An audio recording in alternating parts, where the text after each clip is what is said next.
Добрий день! Сьогодні ми з вами поговоримо про явища природи. В природі постійно відбуваються якісь зміни, і ці зміни називаються явищами природи або ж природніми явищами.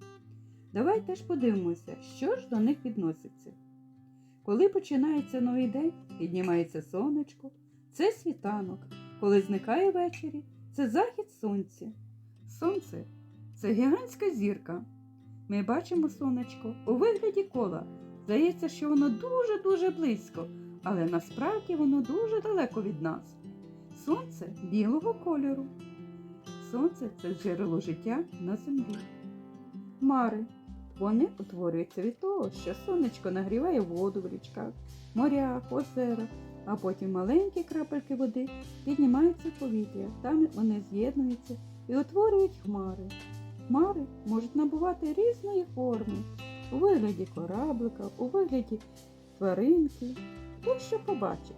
Коли крапельки води стають тяжкими, вони набувають сірого кольору, тоді ті крапельки падають на землю. Дощ може бути простим дощиком, грибним дощиком, коли світить сонечко і йде дощ.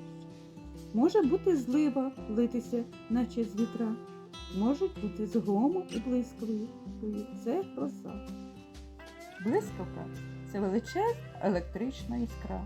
Вона нагріває оточуюче повітря. А коли гаряче повітря стикається з холодним, виникає грім. Блискавка дуже небезпечна. Вона часто попадає в окремо розташовані одинокі предмети і може викликати пожежу. Тож дуже треба бути обережним, ніколи не стояти під час грози під деревами.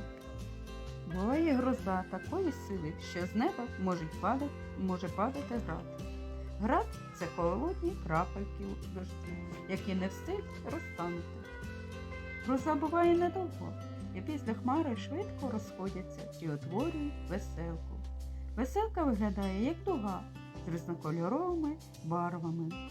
Коли вода випаровується, веселка зникає. Вітер може бути легким, теплим, холодним. Земля нагрівається в різних місцях по-різному. Від землі нагрівається повітря, воно піднімається вгору, а холодне повітря спрямовується на його місце. І так виникає вітер. Небезпечні і сильні вітри – це урагани, тайфуни, смерчі, сніг. Зимою настільки стає холодно, що вода замерзає і перетворюється на лід. А в небі дощові краплі перетворюються на сніжинки. Сніжинки у вигляді легеньких білих пластівців падають на землю. А зараз перевіримо ваше знання. Подивіться і скажіть, яке це явище природи.